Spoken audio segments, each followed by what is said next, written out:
මේකම three wheel raise පදින ලාවකේ. මම 1999 ඉඳන් ත්‍රිවිල් රේස් පදලා තියෙනවා. මම ඉස්ලාම් පැද්දේ ඩේවිඩ් පීරිස් මහත්තයා තිබ්බ කළුතර කටුකුරුන්ගේ ධාවන තරඟ. මම ඒකට සහභාගී වුණා. ඒකට සහභාගී වෙලා මට ජයග්‍රහණය කරන්න හම්බුනේ නැහැ. මගේ ත්‍රිවිල් එක තමයි ඒක අලුත්ම ත්‍රිවිල්.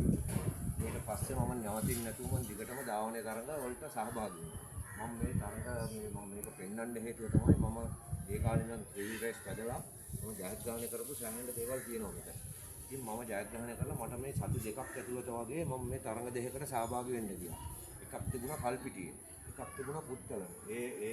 ඒදී මට අසාධාරණයක් වුණා. ඒ අසාධාරණ කියන්න තමයි මම මේ විදිහට මම මේ වීඩියෝ එකක් කරන්නේ.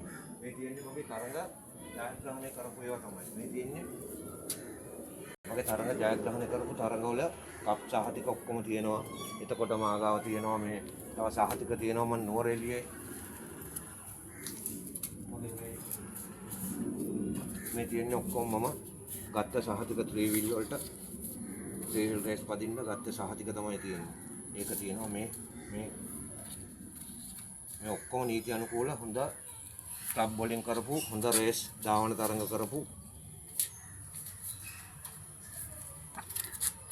මේ මම මෝටර් බයිසිකල් රේසුත් පැදලා තියෙනවා. මම ඒවලත් ජයග්‍රහණය කරපු ඒවල තියෙනවා. නැතුව සහභාගී වෙච්ච ඒවා තියෙනවා. මම ඒ වගේ සහතික අරගෙන පළපුරුදු ධාවනයකට මම එදිලා ඉන්නවා. එතකොට මට මේ තියෙන්නේ මම ස්කූටර් බයිසිකල් ඉවෙන්ට් තුනක් පැද්දා. ඒ තුනේම මම තමයි දෙන. මේ මගේ ගේ පොඩි ප්‍රශ්නයකට ඇති වුණා.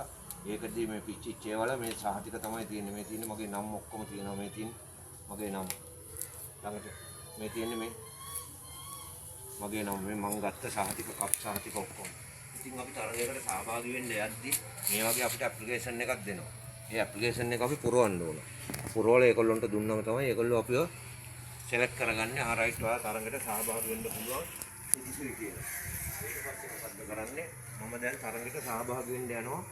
මේ තරග දෙකක් තිබුණා. ඒ තරග දෙකට මම සහභාගී වෙන්න යද්දි එක තරගයකට ගියාම ඒගොල්ලෝ වීඩියෝ මම දාන්නම් ඒවල වීඩියෝ මාගා ඔක්කොම තියෙනවා. එක තරගයකට මම සහභාගී වෙන්න යද්දි ඒගොල්ලෝ කණ්ඩායමක් වගේ එන්නේ. ත්‍රිවිල් 3ක් විතර එනවා ධාවන තරඟයට. ඇවිල්ලා මම ඉස්සරහින් යන මාව හප්පනවා. ඒ වීඩියෝ මම ඔක්කොම දාන්නම්. ඒව හප්පනවා. ඊට පස්සේ මම ආයේ ඒගොල්ලෝන් ඉස්සර කරගෙන එද්දි මට બ્લોක් කරලා ඉවරලා මට යන්න දෙන්නේ නැහැ ඉස්සරහට. ඉතින් මම තරඟ සංවිධායක මණ්ඩලයට මම රේස් එක පැදලා කරන ගමන් කිව්වා මම ඒකේ 3 වෙනි ස්ථානයේ වුණේ. මම කිව්වා මෙන්න මේ වගේ අසාධාරණ වැඩක් මට වුණා කියලා. එතකොට ඒගොල්ලෝ කිව්වා ඔව් අපි දැක්සා එක අපි අනිවාර්යයෙන්ම ඒකට පියවරක් ගන්නවා කියලා මට ඒ තරග මණ්ඩලයේ මේ සංවිධායක මණ්ඩලය කිව්වා. කියලා ඉවරලා මම තරගය ඉවරනකම්ම බලන් හිටියා. ඒගොල්ලෝ නැහැ. ඒගොල්ලෝ කිසිම පියවරක් කරන්නේ ඒ තරගකරුවා ජයග්‍රහණයේ ඒ සහතිකවත් මුකුත් දේව ගන්න නැතුව එයා ගියා කියලා ඒගොල්ලෝ කියනවා. ඊට පස්සේ මම මොනවා කරේ? ඒගොල්ලෝ මේ මායි අතර තියෙන බැඳීමට ඒගොල්ලෝ මට පොඩි තෑග්ගක් හදලා දෙනවා. මේක මෙහෙමයි අපි එන පාර රේස් තියෙනවා. අපි ඒ වගේ ඒවා ආයෙමින් ඉදිරියට කරන්න නැතුව යන්න කියලා ඒගොල්ලෝ මට කියලා දෙනවා. ඊට පස්සේ මොනවා කරන්නේ? මම ආයෙ එනවා. මම පුත්තලමේ තරගයක් තියෙනවා. මේ ගිය සෙන්සුරාදා. අද සිකුරාදා ගිය සෙන්සුරාදා. ඒ තරගෙට මම යනවා. ඒගොල්ලන්ට කෝල් කරලා ආපුවම කියනවා නෑ අපි ඒ වගේ කරන්නේ අපි අනිවාර්යෙන් නීතිය විදියට හරි විදියට කරනවා කියලා. නමුත් එතනට ගියාම අපි ගිය ගාම මේ ග්‍රවුන්ඩ් එකට ගිය ගාම ඒගොල්ලෝ මොකද කරන්නේ? ඒගොල්ලෝ උන්ට නම් දෙන්න යනවා. නම් දෙන්න ගියාම ඒගොල්ලෝ කියනවා නෑ නම් ගන්න ඕනේ නෑ. අපි ධාවන තරඟය පවත්වනවා කියපු ගමන් ඕගොල්ලෝ එන්න කියනවා. අපි ඉතින් මීටර් 50ක් විතර යහින් ඉඳගෙන ත්‍රිවිල් එක අපි හදලා ඔක්කොම කරලා අපි දෙන්නෙක්ව අපි එතන දාලා කියනවා මේ නම් කතා ඇහෙන්නේ නැහැ. මෝටර් බයිසිකල් එහෙම පදිනවා මෙහෙම පදිනවා ත්‍රිවිල් එහෙට පදිනවා මිනිස්සුන්ව හප්පනවා. එතකොට මම බැලුවා මේකේ මේ කිසිම මේ එකක් නැහැ නීතියක් නැහැ. කිසිම. ඊට පස්සේ අපි මොනවා කරන්නේ? හරි තරගේ පටන් ගන්න එන්න කිව්වා. අපි එතකොට යනවා අරක්ක තියෙනවා මිනිස්සු ඉන්නවා පාරේ හැම ඒවා බ්ලොක් එකෙන් අපි එතනට දාගෙන ගේට්ටුව ගාවට ගිහිල්ලා ගේට්ටුව අස්සේ කතා කරලා කියනවා මේ පදින්න ආවේ ගේට්ටුව අරින්න කියලා. ඒගොල්ලෝ කියනවා නෑ තරඟට කට්ටිය අරන් ඉවරයි කියලා. මට පිටිපස්සෙන් ජායල කට්ටියක් ඉන්නවා. ජායල ත්‍රිවිලියක්. ඒකෝට ඒගොල්ලොන්ටත් නෑ මටත් නෑ. මම කිව්වා නෑ ඔයගොල්ලෝ ගේට්ටුව අරින්න තරඟ තාම පටන් ගන්න නෑනේ ඔයගොල්ලෝ අරින්න කියලා. නෑ දැන් ගේට්ටුව අරින්න විදියක් නෑ. ගේට්ටුව වහලා තියෙන්නේ එහෙම බෑ.